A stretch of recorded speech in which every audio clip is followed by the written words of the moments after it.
ಇದೇ ಜಾಗದಲ್ಲಿ ಒಂದು 500 ಎಕರೆ ಜಾಗ ಇದೆ. ಇದಕ್ಕೆಲ್ಲಕ್ಕೂ ಸಗಣಿ ಗೊಬ್ಬರ ಬೇಕಾಗಿದ್ದರಿಂದ ನಾವೇನ್ ಮಾಡ್ತೀವಿ, 1,000 ಇದನ್ನ ಮಾಡೋಣ.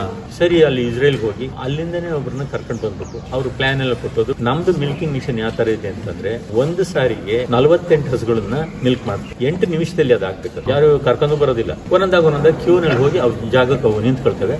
ಹಾಲು ಕರೆದ್ಮೇಲೆ 20 ನಿಮಿಷ ಅದು ಹಾಗೇ ನಿಲ್ಬೇಕು, ಮಲಗಬಾರ್ದು. ಅದು ತೊಟ್ಟ ಏನಾಗ್ತದೆ, 20 ನಿಮಿಷ ಓಪನ್ ಆಗೋದು, ಕ್ಲೋಸ್ ಆಗೋದು, ಓಪನ್ ಆಗೋದು, ಕ್ಲೋಸ್ ಆಗೋದು. ಮಣ್ಣಲ್ಲಿ ಹೋಗಿ ಮಲಗಿದ್ರೆ ವಿಷಕ್ರಿಮಿಗಳು ತೊಟ್ಟಿಗೆ ಎಂಟ್ರಿ ಆಗುತ್ತೆ. ಮೂಗರನು ಇಲ್ಲ, ಕೊಳ್ಳೂರಿನೂ ಏನೂ ಇಲ್ಲ. ಫ್ರೀ ಆಗಿ ಬಿಟ್ರೆ ಆ ಸ್ಟ್ರೆಸ್ ಹಾರ್ಮೋನ್ ಅದ್ರಲ್ಲಿ ರಿಲೀಸ್ ಆಗೋದಿಲ್ಲ. ಅದು ಹುಟ್ಟಿದಾಗ್ಲಿಂದ ಅದು ಮೈ ತೊಳೆದಿಲ್ಲ. ನಾವೆಲ್ಲ ಸೆಕ್ಸಿಡ್ ಸೆಮೆನ್ ಕೊಡೋದಿಲ್ಲ. ಅದಕ್ಕೆ ನಮ್ಮಲ್ಲಿ ಹೋರಿಗರುಗಳು ನಮ್ಮಲ್ಲಿ ಬರೋದಿಲ್ಲ. 100 ದನ ಸಾಕೋದಕ್ಕೆ ಸುಮಾರು 15 ಜನ ಲೇಬರ್ ಬೇಕಾಗಿತ್ತು. ಇಲ್ಲೂ ಕೂಡ 15 ಜನ 1000 ದನಗಳಿಗೆ. ಅದೇ ತಂತ್ರಜ್ಞಾನ. ದಿನಂಪ್ರತಿ 8,000 ಲೀಟರ್ ಬರ್ತಾ ಇದೆ. ಶುದ್ಧವಾದ ಹಾಲನ್ನ ನಾವು ಸೊಸೈಟಿ ಕೊಡಬೇಕು ಅನ್ನೋ ಉದ್ದೇಶ ನಮ್ದು. ನನ್ನ ಹೆಸರು ದೊಡ್ಡಮಗೆ MC ರಂಗಸ್ವಾಮಿ ಅಂತ ಹೇಳಿ, ಹಾಸನ ಜಿಲ್ಲೆ ಅರಕಲಗೂಡು ತಾಲೂಕು ದೊಡ್ಡಮಗ್ಗೆ. ನಮ್ಮ ಮನೆ ಹೆಸರು ಮಗ್ಗೆ ಮನೆ. 1960ನೇ ಇಸ್ವಿಂದನೂ ಕೂಡ ನಾವು ದನಗಳನ್ನು ಸಾಕೋದು, ಎಮ್ಮೆಗಳನ್ನು ಸಾಕೋದು ನಮ್ಮಲ್ಲಿ ಮುಂಚೆಯಿಂದ ಇತ್ತು. ನಮಗೆ ತುಂಬ ಹೆಚ್ಚಿಗೆ ಜಮೀನು ಇದ್ದಿದ್ದರಿಂದ ಒಂದು 50-60 ಹಸು, ಎಮ್ಮೆ ಇದೆಲ್ಲ. ಅವಾಗೇನು ಈ ಕಮರ್ಷಿಯಲ್ ಡೈರಿ ಅಂತ ಏನು ನಡೀತಿರ್ಲಿಲ್ಲ, ಅಥವಾ ಹಾಲನ್ನು ಕರೆದು ಬೇರೆ ಕಡೆಗೆ ಕೊಡ್ತಿರ್ಲಿಲ್ಲ. 2006 ಅಲ್ಲಿ ನಾವು ಈಗ ತೋಟಕ್ಕೆ ಅಡಿಕೆ ಇತ್ತು ನಮ್ಮಲ್ಲಿ.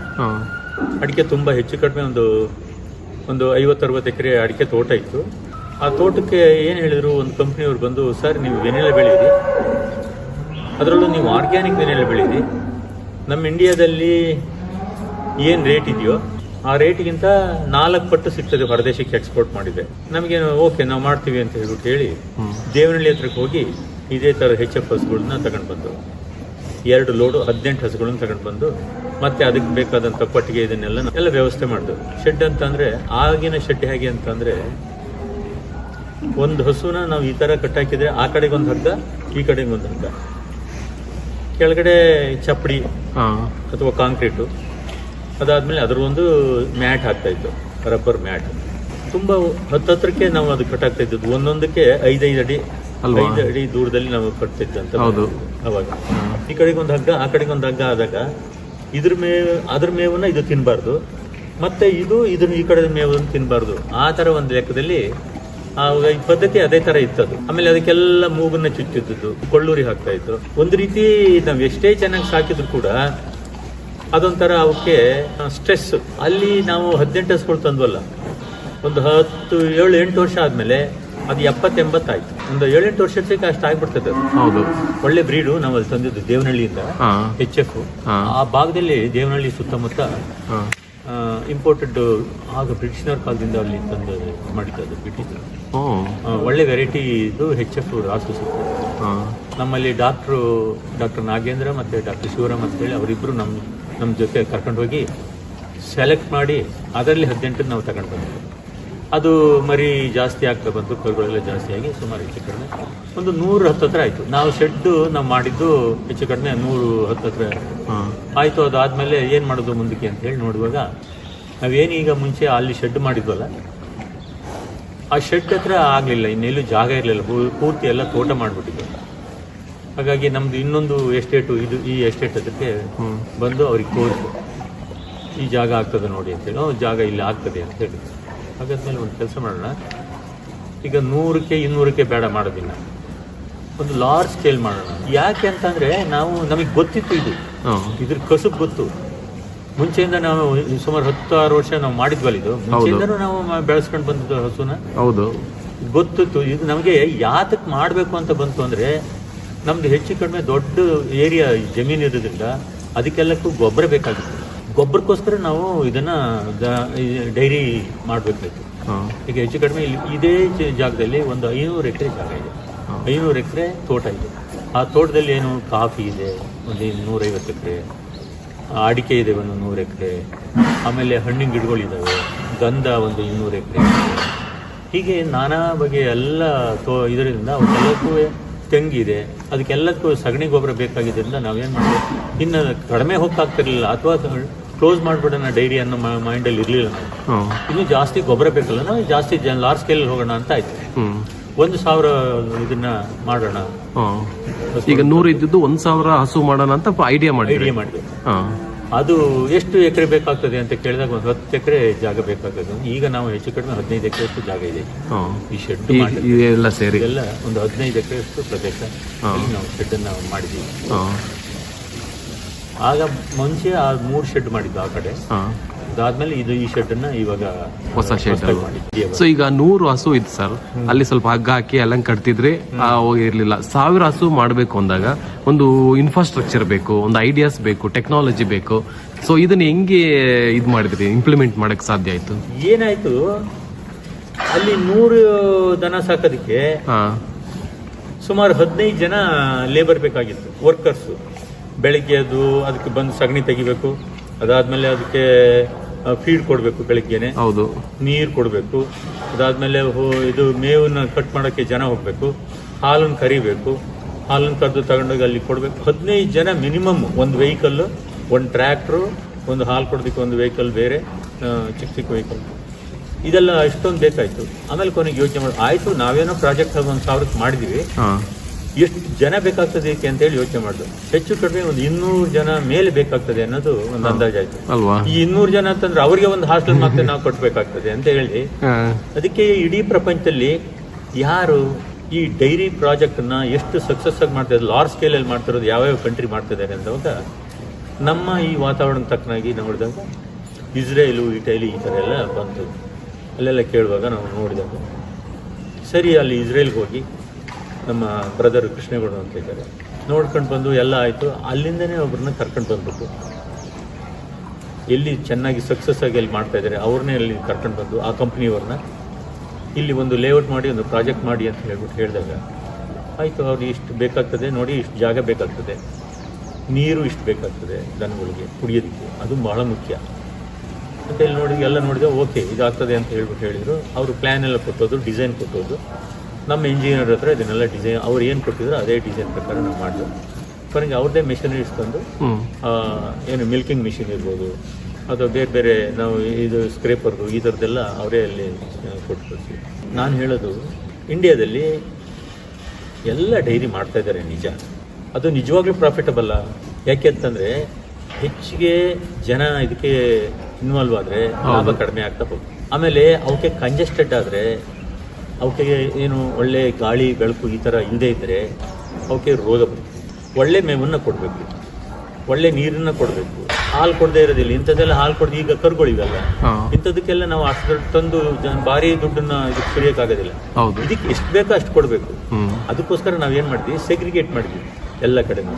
ಹಾಲು ಕೊಡ್ತಿರೋದು ಬೇರೆ, ಹೆಚ್ಚಿಗೆ ಹಾಲು ಕೊಡ್ತಿರೋದು ಬೇರೆ, ಕಡಿಮೆ ಹಾಲು ಕೊಡ್ತಿರೋದು ಬೇರೆ, ಫಸ್ಟ್ ಲ್ಯಾಕ್ಟೇಷನ್ನು, ಸೆಕೆಂಡ್ ಲ್ಯಾಕ್ಟೇಷನ್, ಥರ್ಡ್ ಲ್ಯಾಕ್ಟೇಷನ್ ಅಂತ ನಾವು ವಿಂಗಡಣೆ ಮಾಡ್ತಾ ಹೋಗ್ತೀವಿ. ಅದರ ಪ್ರಕಾರ ಏನಾಗ್ತದೆ, ಹಾಲನ್ನು ಕೊಡುವಾಗ ಹಸು ಇದು bell shape. First 30 days high ಪಿಚ್ಚಲ್ಲಿ ಕೊಡ್ತದೆ. ಅದಾದಮೇಲೆ 30 ಡೇಸ್ ಆದಮೇಲೆ 30 ಡೇಸ್ ಆದಮೇಲೆ ಒಂದೇ ಸಾರಿ ಅದು ಡೌನ್ ಆಗ್ತಾ ಹೋಗ್ತದೆ. ಬೆಲ್ಲಂಗೆ ಶೇಪ್ ಕೊಡ್ತದೆ. ಅದು ತಕ್ಕನಾಗಿ ನೋಡ್ಕೊಂಡು ಇಲ್ಲಿ ನಮ್ಮಲ್ಲಿ ಡಾಕ್ಟರ್ ಇರ್ತಾರೆ. ಅದಕ್ಕೆಲ್ಲ ಒಂದು ಪೆಡೋಮೀಟರ್ ಅಂತೇಳಿ ಕಾಲಿಗೆ ಒಂದು ಪೆಡೋಮೀಟರ್ನು ನಾವು ಹಾಕಿರ್ತೀವಿ ಅದನ್ನು ನೋಡೋದಕ್ಕೆ. ಟಿವಿನಲ್ಲೊಂದು ಅದಕ್ಕೆ ಟ್ಯಾಗ್ ಇರ್ತದೆ. ಆ ಟ್ಯಾಗ್ ಏನು ಹೇಳ್ತದೆ, ಆ ನಂಬರು, ಇದ್ರದ್ದು ನಂಬರು, ಹಸುದು ನಂಬರ್ ಇರ್ತದೆ. ಇಲ್ಲಿ ಪೆಡೋಮೀಟರ್ ಅಂತೇಳಿ ಅದ್ರದ್ದು ಕಾಲಿಗೆ ಹಾಕಿರ್ತೀವಿ. ನಾವೇನು ಕಾಲಿಗೆ ಹಾಕಿದ್ದು ಅದು ರೀಡ್ ಮಾಡ್ತಾ ಇರ್ತದೆ. ಹಸು ಏನಾದರೂ ಹೀಟಿಗೆ ಬಂತ, ಹಸು ಏನಾದರೂ ಸುಮ್ಮನೆ ಮಲಗಿದ್ಯಾ, ಜ್ವರ ಬಂದಿದೆಯಾ, ಅದನ್ನೆಲ್ಲ ನಮ್ಮ ಸಿಸ್ಟಮಲ್ಲಿ ಅದು ಎಂಟ್ರಿ ಆಗ್ತಾ ಇರ್ತದೆ. ಯಾಕೆಂದರೆ ಸಾವಿರಾರು ಹಸುಗಳನ್ನ ನಾವು ಎಲ್ಲ ಹೋಗಿ ನೋಡೋಕ್ಕಾಗೋದಿಲ್ಲ.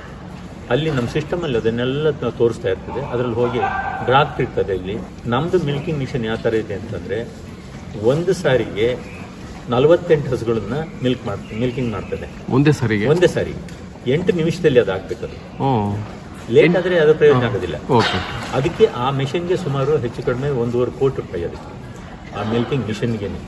ತುಂಬ ಒಳ್ಳೆ ಮೆಷಿನ್ ಅದು. ನಾವೇನು ಅಲ್ಲಿಂದ ಏನು ಓಡಿಸ್ಕೊಂಡು ಬರೋದಿಲ್ಲ, ಅವನ್ನ ಯಾರು ಕರ್ಕೊಂಡು ಬರೋದಿಲ್ಲ. ಆ ಗೇಟ್ ತೆಗೆದ್ರೆ ಆ ಟೈಮ್ಗೆ 4 ಗಂಟೆಗೆ ಅದು ಟ್ರೈನ್ ಸ್ಟಾರ್ಟ್ ಆಗ್ತದೆ. ಅದು ಟೈಮಿಂಗ್ಸ್ ಅದು ಬೆಳಿಗ್ಗೆ 4 ಗಂಟೆಗೆ, ಸಾಯಂಕಾಲ 4 ಗಂಟೆಗೆ ಅದು ಟೈಮಿಂಗ್ಸ್ ಇರ್ತದೆ. ಎಲ್ಲ ಕಾಯ್ತಾ ನಿಂತಿರ್ತವೆ. ಅವಾಗ ಸುಮ್ಮನೆ ಒಂದು ಪೈಪನ್ನು ತೆಗೆದ್ರೆ ಅದ್ರ ಆಟೋಮೆಟಿಕ್ ಆಗಿ ಬಂದು ಅಲ್ಲಿ ಪ್ಯಾಡ್ ಹಾಕಿದೆ, ಅದಕ್ಕೆ ಹೋಲ್ಡಿಂಗ್ ಏರಿಯಾ ಅಂತೀವಿ. ಅದು ಆ ಹೋಲ್ಡಿಂಗ್ ಏರಿಯಾದಲ್ಲಿ ನಿಲ್ತದೆ. ಆ 48 ಆ ಕಡೆಗೆ ಹೋದ ತಕ್ಷಣ ಒಂದೊಂದಾಗ ಕ್ಯೂನಲ್ಲಿ ಹೋಗಿ ಅವ್ರ ಜಾಗಕ್ಕೆ ಅವು ನಿಂತ್ಕೊಳ್ತವೆ. ಇವರು ಹಾಲು ಕರೆದ್ಮೇಲೆ ಅದು ಆಟೋಮೆಟಿಕ್ಕಾಗಿ ಅದು ಟ್ರಿಪ್ ಆಗ್ತದೆ, ಅದು ಕೆಳಗಡೆ ಬೀಳ್ತದೆ, ಅದು ಕ್ಲಸ್ಟರ್ ಬಿದ್ದ ತಕ್ಷಣ ಎಂಟ್ರಿ ಅಲ್ಲೇ. ಇದು ಯಾವಾಗ ಬೀಳ್ತದೋ ಹಸುಗೆ ಅಲ್ಲಿ ಮುಂದ್ಗಡೆ ಗೇಟ್ ಇರ್ತದಲ್ಲ, ಆಟೋಮೆಟಿಕ್ ಅದು ಓಪನ್ ಆಗ್ತದೆ.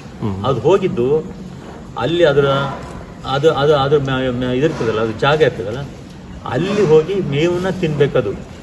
ಯಾಕೆ ತಿನ್ಬೇಕು ತಕ್ಷಣ ಹೋಗಿ ಅಂತಂದ್ರೆ ಅದು ಹೋಗಿ ಮಲಗಿಬಿಡ್ತದೆ, ಸುಸ್ತಾಗಿರ್ತದೆ. ಅದು ಹಾಲು ಕೊಟ್ಟ ಮೇಲೆ ಹಸು ತುಂಬ ಸುಸ್ತಾಗಿರ್ತದೆ, ಅದೇನಾಗ್ತದೆ ಹೋಗಿ ಮಲಗಿಬಿಡ್ತದೆ. ಅದಕ್ಕೆ ಏನು ಮಾಡ್ತೀವಿ, ಅದು ಗೋದಕ್ಕಿಗೆ ಅಷ್ಟೊತ್ತಿಗೆ TMR ತಂದು ಅದು ಫುಡ್ ಹಾಕಿರ್ತೀವಿ. ಅದು ಹೋಗಿ ಹಸುವಾಗಿರ್ತದೆ, ಹೊಟ್ಟೆ ಹಸ್ತಿರ್ತದಲ್ಲ, ಅದಕ್ಕೆ ಬಂದು ಅಲ್ಲಿ ತಿನ್ನೋಕ್ಕೆ ಶುರು ಮಾಡ್ತದೆ. 20 ನಿಮಿಷ ಅದು ಹಾಗೆಯೇ ನಿಲ್ಲಬೇಕು, ಮಲಗಬಾರ್ದು. ಅದು ಮಲಗಿದರೆ ಆ ಮಣ್ಣಲ್ಲಿ ಹೋಗಿ ಮಲಗಿದರೆ ಆ ತೊಟ್ಟ ಏನಾಗ್ತದೆ, ಹಾಲು ಕೊಡುವಾಗ 20 ನಿಮಿಷ ಓಪನ್ ಆಗೋದು ಕ್ಲೋಸ್ ಆಗೋದು, ಓಪನ್ ಆಗೋದು ಕ್ಲೋಸ್ ಆಗೋದು. ಯಾಕೆ ಹಾಲು ಕೊಡುವಾಗ ಅದೇ ಥರ ಇರ್ತದೆ, ಇನ್ನು 20 ಮಿನಿಟ್ಸ್ ಅದೇ ಥರ ಇರ್ತದೆ. ಅದಾದಾಗ ಏನಾಗ್ತದೆ, ಅದರಲ್ಲಿ ಮಣ್ಣಲ್ಲಿರೋವಂಥದ್ದು ಬೇರೆ ಬೇರೆ ವಿಷಕ್ರಿಮಿಗಳು ಇದಕ್ಕೆ ತೊಟ್ಟಿಗೆ ಎಂಟ್ರಿ ಆಗುತ್ತದೆ. ಅದು 20 ನಿಮಿಷ ಆ ಥರ ಇರುತ್ತೆ, ಆಮೇಲೆ ಫುಲ್ ಕ್ಲೋಸ್ ಆಗಿಬಿಡ್ತದೆ. ಆ 20 ನಿಮಿಷದವರೆಗೆ ಮಾತ್ರ ಅದು ಇಲ್ಲಿ ನಿಂತಿರಬೇಕು ನೋಡಿ. ಇದಕ್ಕೆ ಮೂಗರನೂ ಇಲ್ಲ, ಕೊಳ್ಳೂರಿನೂ ಇಲ್ಲ, ಏನೂ ಇಲ್ಲ. ಇದ್ರ ಪಾಡಿಗೆ ಅದು ಎಲ್ಲಿ ಕಟ್ ಹಾಕೋದು ಏನೂ ಇರಲ್ಲ, ಎಂಥದ್ದು ಇಲ್ಲ. ಅದು ಜಾಗಕ್ಕೆ ಸುಮ್ಮನೆ ಅದು ಬಿಟ್ಟು ಸಾಕು, ಅದ್ರ ಪಾಡಿಗೆ ಅವು ಎಲ್ಲ ಒಂದು ಕಡೆ ಮಾತಾಡ್ಕೊಂಡು ಅವು ಪಾಡಿಗೆ ಅಲ್ಲಿ ಇರ್ತವೆ. ಹಾಗೆ ಅದು ಫ್ರೀಯಾಗಿ ಬಿಟ್ಟರೆ ಆ ಸ್ಟ್ರೆಸ್ ಹಾರ್ಮೋನ್ ಅದರಲ್ಲಿ ರಿಲೀಸ್ ಆಗೋದಿಲ್ಲ. ಸ್ಟ್ರೆಸ್ ಹಾರ್ಮೋನ್ ಯಾವಾಗ ರಿಲೀಸ್ ಆಗೋದಿಲ್ವೋ ಅಥವಾ ರಿಲೀಸ್ ಆದರೆ ಆ ಹಾಲನ್ನು ಕುಡಿದಂಥವ್ರಿಗೂ ಕೂಡ ಸ್ಟ್ರೆಸ್ ಬರೋ ಚಾನ್ಸ್ ಇರುತ್ತೆ. ಖಂಡಿತ ಬರ್ತದೆ. ಹೌದಾ? ಅದಕ್ಕೋಸ್ಕರ ನಾವು ನೋಡಿ ಅದನ್ನು ಎಷ್ಟು ಕೇರಲ್ಲಿ ನಾವು ನೋಡ್ಕೊತೀವಿ ಅಂತಂದರೆ, ಅದರಲ್ಲಿ ಯಾವುದು ಕೂಡ ಆ್ಯಂಟಿಬಯೋಟಿಕ್ ನಾವು ಕೊಡೋದಿಲ್ಲ. ಆ್ಯಂಟಿಬಯೋಟಿಕ್ ಯಾಕೆ ಕೆಚ್ಚಲು ಬಾವು ಬಂದರೆ ಇನ್ನೊಂದು ಬಂದರೆ ನಾವು ಅದಕ್ಕೆ ಆ್ಯಂಟಿಬಯೋಟಿಕ್ ಕೊಡೋದಿಲ್ಲ.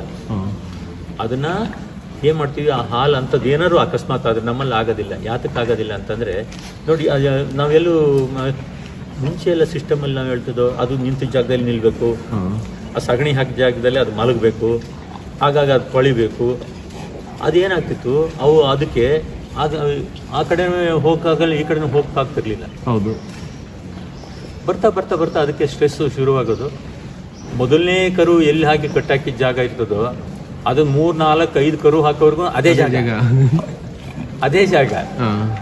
ಆಮೇಲೆ ನಾವು ಏನು ಮಾಡ್ತೀವಿ, ಅದನ್ನು ಮೈ ಎಲ್ಲೂ ತೊಳೆದಿಲ್ಲ ನೋಡಿ.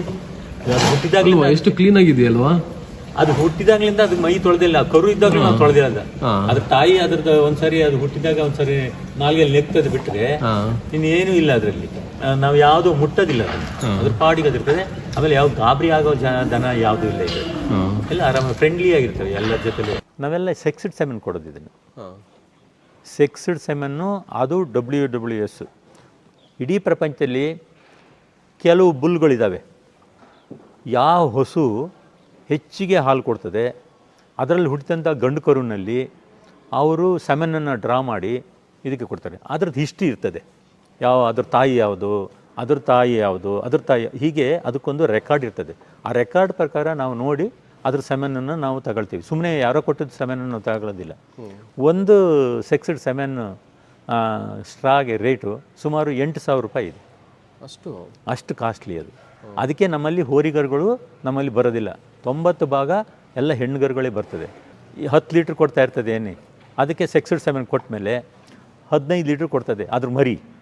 ಆ ಮರಿಗೆ ಮತ್ತೆ ಸೆಕ್ಸ್ಡ್ ಸೆಮೆನ್ ನಾವು ಕೊಟ್ಟರೆ, ಯಾವುದು WWS ಸೆಮೆನನ್ನು ಕೊಟ್ಟರೆ ಅದು 20 ಕೊಡ್ತದೆ. ಹೀಗೆ ನಾವು 5ರಿಂದ 10, 10ರಿಂದ 15, 15ರಿಂದ 20, 25, 30, 35, 40, 50 ಲೀಟ್ರ್ ಕೊಡುವಂಥ ಹಸುಗಳು ಕೂಡ ನಾವು ಮಾಡಬೇಕು ಅಂತ ಹೇಳಿ ಈ ಡೈರಿನ ನಾವು ಉದ್ದೇಶ ಇದೆ. ಹಾಲನ್ನು ನಾವು ಹೆಚ್ಚಿಗೆ ಮಾಡೋದ್ರ ಜೊತೆಗೆ ಶುದ್ಧವಾದ ಹಾಲನ್ನು ನಾವು ಸೊಸೈಟಿಗೆ ಕೊಡಬೇಕು ಅನ್ನೋ ಉದ್ದೇಶ ನಮ್ಮದು. ಶುದ್ಧವಾದ ಹಾಲು ಅಂದರೆ ನೋಡಿ, ನಾವು ಇಲ್ಲಿಂದ ಕರೆದಂಥ ಹಾಲು ಎಲ್ಲೂ ಯಾರೂ ಇಲ್ಲಿ ಕೈಲಿ ಮುಟ್ಟಂಗಿಲ್ಲ.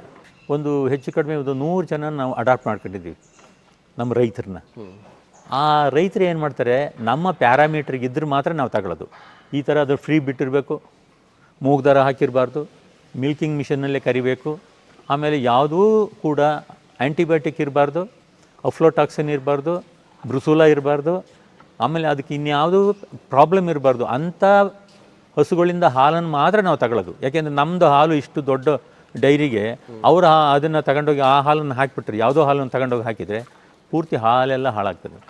ಅದಕ್ಕೆ ನಾವು ಏನು ಮಾಡ್ತೀವಿ, ನಮ್ಮ ಡಾಕ್ಟ್ರುಗಳು ಆ 50-100 ಜನ ಫಾರ್ಮರ್ಸ್ ಇದ್ದಾರಲ್ಲ, ಆ ಫಾರ್ಮರ್ಸ್ ಎಲ್ಲ ರೌಂಡ್ ಹಾಕ್ತಾ ಇರ್ತಾರೆ. ಪ್ರತಿಯೊಂದು ಕಡೆನೂ ಡಾಕ್ಟ್ರುಗಳು day and night 24/7 doctor service ನಾವು ಕೊಡ್ತಾಯಿದ್ದೀವಿ. ಅಲ್ಲಿಗೆ ಹೋಗಿ ಅವ್ರಿಗೊಂದು ಆ್ಯಪ್ ಕೊಟ್ಟಿದ್ದೀವಿ. ಆ ಆ್ಯಪನ್ನು ಕೊಟ್ಟಿದ್ದೀವಿ ಅವರಿಗೆಲ್ಲ ಫಾರ್ಮರ್ಸಿಗೆ. ಅವ್ರು ಹೋಗಿ ಅಲ್ಲಿ ನೋಡಿಕೊಂಡು ಎಲ್ಲ ರಿಪೋರ್ಟನ್ನು ನಮಗೆ ಮಾಡ್ತಾ ಇರ್ತಾರೆ ಅವರು. ಇಡೀ ಪ್ರಪಂಚದಲ್ಲಿ ನಮ್ಮ ದೇಶನೂ ಕೂಡ ಇವತ್ತು ನಂಬರ್ 1ನಲ್ಲೋ ನಂಬರ್ 2ನಲ್ಲೋ ಇದೆ ಹಾಲಿನ ಉತ್ಪತ್ತಿನಲ್ಲಿ. ಬಟ್ ಉತ್ಪತ್ತಿ ಆದಂಥ ಹಾಲು ಒಳ್ಳೆಯದಾ, ನಿಜವಾಗ್ಲೂ ಕುಡಿಯೋಂಥ ಹಾಲ? ಇದೆಲ್ಲ ನಾನು ಹೇಳಿದ್ನಲ್ಲಿ ಈ ಪ್ಯಾರಾಮೀಟ್ರೆಲ್ಲನೂ ರೈತರೆಲ್ಲ ನೋಡ್ತಾ ಇದ್ದಾರೆ ಅಥವಾ ಡೈರಿಯವರು ಚೆಕ್ ಮಾಡ್ತಾ ಇದ್ದಾರೆ. ಇಸ್ರೇಲಲ್ಲಿ 35 ಲೀಟ್ರ್ ಕೊಡ್ತದೆ ಆ್ಯಾವ್ರೇಜ್ ಹಾಲನ್ನು. ಒಂದು ಹಸು ಒಂದು ದಿನಕ್ಕೆ 35 ಲೀಟ್ರ್ ಹಾಲು ಕೊಡ್ತದೆ. ಅಮೇರಿಕಾದಲ್ಲಿ 40 ಲೀಟ್ರು ಇವತ್ತಿನ ಸ್ಟ್ಯಾಟಿಸ್ಟಿಕ್ಸ್ ಪ್ರಕಾರ ಹೇಳಿ. ನಮ್ಮ ಇಂಡಿಯಾದಲ್ಲಿ 8.5 ಲೀಟ್ರ್ ಆ್ಯಾವ್ರೇಜು. ಎಲ್ಲಿಗೆ ಹೋಗಿದ್ದೀವಿ ನಾವು? ಜಾಸ್ತಿ ವಾಲ್ಯೂಮ್ ನಮ್ಮ ಹತ್ರ ಇದೆ, ಬಟ್ ಎಷ್ಟಿದೆ? 8.5 ಲೀಟ್ರ್ ನಾವು ಎಲ್ಲಿವರೆಗೂ ಹೋಗಬೇಕು ನಾವು ಇನ್ನೂ?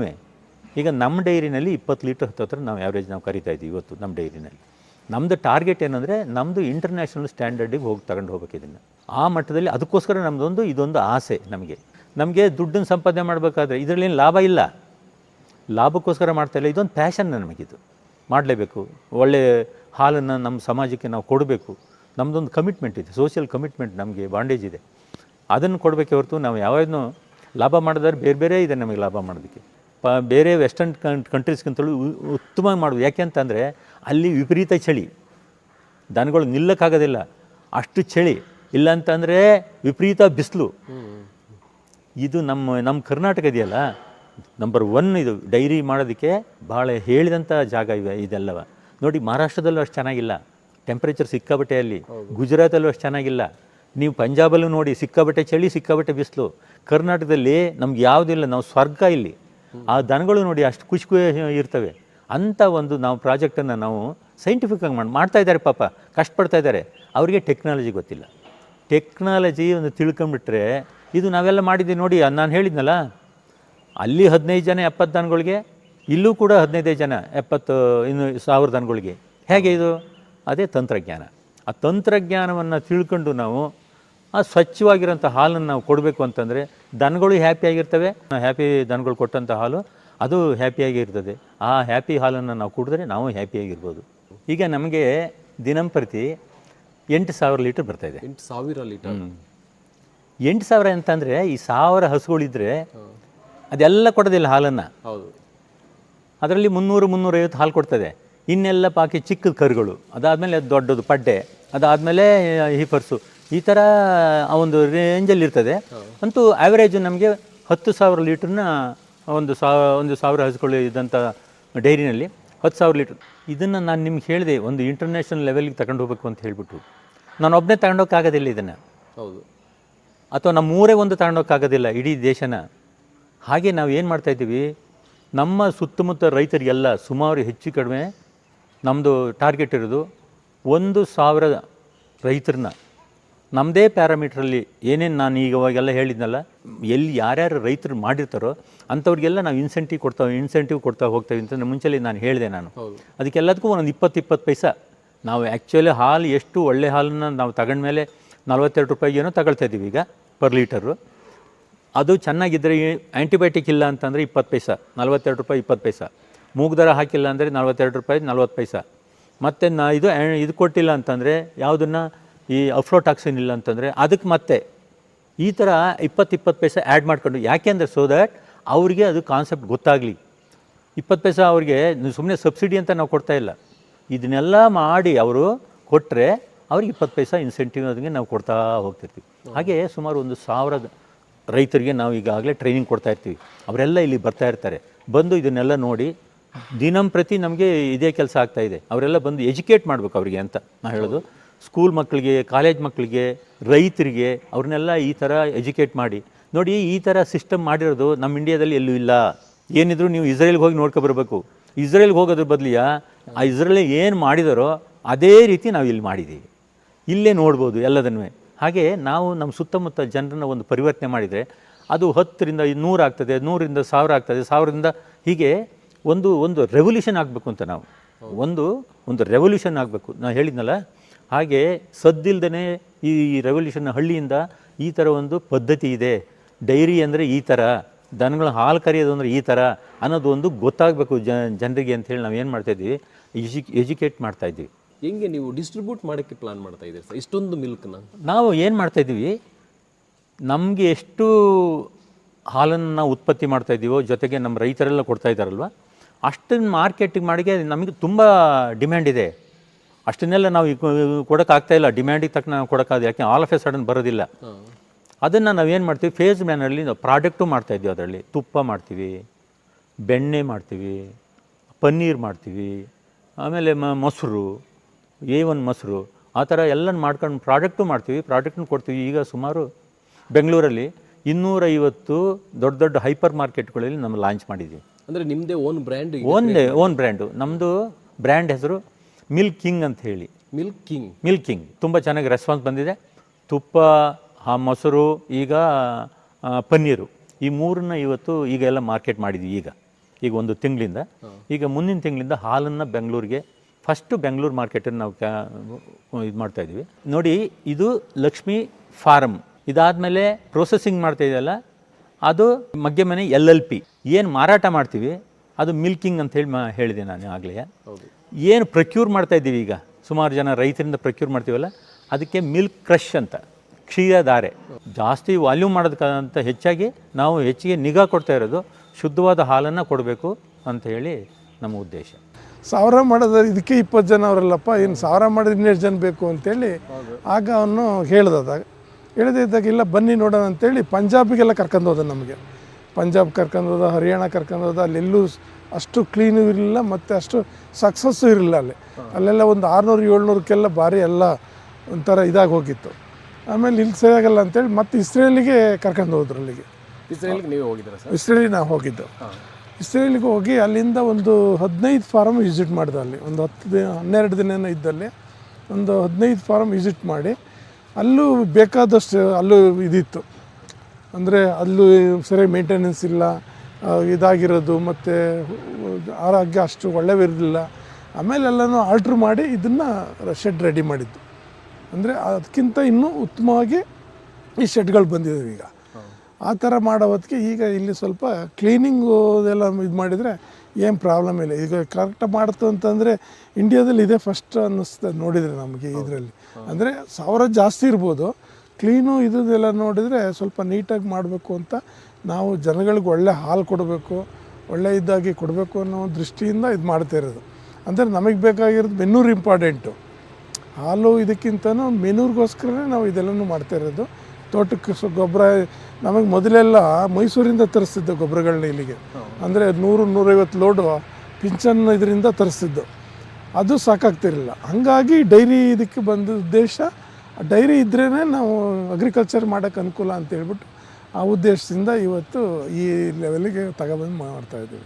ಈಗ 1050 ಆಗಿದೆ. ಈಗ ಇನ್ನೂ ಡೆವಲಪ್ ಆಗುತ್ತೆ. ಇದು ಒಳ್ಳೆ ನೀಟಾಗಿ ಮಾಡಿದರೆ ಒಂದು 2-2.5 ಸಾವಿರವರೆಗೂ ಈಗ ಮೇಂಟೈನ್ ಮಾಡ್ಬೋದು. ಇದರಲ್ಲಿ 5:30ಗೆ ಇದ್ದರೆ ಒಂದು 4 ನಾಯಿಗಳು ಕರ್ಕೊಂಡು ಹೋಗಿ ಒಂದು 6 ಕಿಲೋಮೀಟ್ರ್ ರೌಂಡ್ ಹಾಕ್ಕೊಂಬರೋದು. ಬೆಳಿಗ್ಗೆ 7-8-8:30ಗೆಲ್ಲ ಜನ ಬರ್ತಾರೆ. ಅವ್ರಿಗೆ ಚೆಕ್ ರೋಲ್ ಅಂತ ಮಾಡ್ತೀವಿ. ಎಲ್ಲ ಲೈನಿಗೆ ನಿಲ್ಲಿಸಿ ಅವ್ರಿಗೆ ಎಲ್ಲೆಲ್ಲಿಗೆ ಯಾವ್ಯಾವ ಬ್ಯಾಚು ಹೋಗಬೇಕು ಅನ್ನೋದೊಂದು ಅವ್ರಿಗೆ ಹೇಳ್ತೀವಿ. ಅವರು ಆ ಕಡೆ ಕರ್ಕೊಂಡು ಹೋಗ್ತಾರೆ. ಅಲ್ಲಿ ವರ್ಕೆಲ್ಲ ಮಾಡ್ಕೊಂಬರ್ತಾರೆ. ಇಂಥ ವರ್ಕ್ನೇ ಮಾಡಬೇಕು ಅಂತ ಹೇಳ್ತೀವಿ ಅವ್ರಿಗೆ. ಅವ್ರು ವರ್ಕ್ ಮಾಡ್ಕೆ ಬಂದು ಅವರು ನಮಗೆ ಸಾಯಂಕಾಲದ ಹೊತ್ತಿಗೆ ರಿಪೋರ್ಟ್ ಮಾಡಬೇಕು, ಎಷ್ಟು ಕೆಲಸ ಆಯಿತು ಏನು ಅಂತೇಳಿ. ಅದು ದಿನಾನೂ ನಡೀತಾನೆ ಇರ್ತದೆ. ಆ ಥರ ವೀಕ್ಲಿ ಒಂದ್ಸರಿ ಪೇಮೆಂಟ್ ಇರ್ತದೆ. ವೀಕ್ಲಿ ಒಂದ್ಸರಿ ಪೇಮೆಂಟ್ ಕೊಟ್ಟು ಪ್ರತಿ ವೀಕ್ಲಿ ಒಂದು ದಿನ ತಪ್ಪದಂಗೆ ಪೇಮೆಂಟನ್ನು ಅವರಿಗೆ ನಾವು ಕೊಡ್ತೀವಿ. ನಮ್ದು ಇಲ್ಲಿಂದ ಹೆಚ್ಚು ಕಡಿಮೆ ನಾವು 30-32 ವರ್ಷ ಆಯ್ತು ನಾವು ಅಗ್ರಿಕಲ್ಚರಿಗೆ ಬಂದು. ಅವತ್ತಿಂದ ಇಲ್ಲಿವರೆಗೂ ಒಂದು ದಿನ ಪೇಮೆಂಟ್ ಈ ವಾರ ಕೊಟ್ಟಿಲ್ಲ ಅನ್ನೋದು ಇದಿಲ್ಲ. ಎಷ್ಟೇ ಕಷ್ಟ ಬಂದರೂ ಗುರುವಾರ ಜನಗಳಿಗೆ ದುಡ್ಡು ಕೊಡಲೇಬೇಕು. ಮಂತ್ಲಿ ಪೇಮೆಂಟ್ 10ನೇ ತಾರೀಕು ಒಳಗಡೆ, ವೀಕ್ಲಿ ಪೇಮೆಂಟ್ ಗುರುವಾರ ಸಾಯಂಕಾಲ. ಈ ಥರ ದಿನಚರಿಗಳು ನಡ್ಕೊಂಬರ್ತಾ ಇರ್ತದೆ.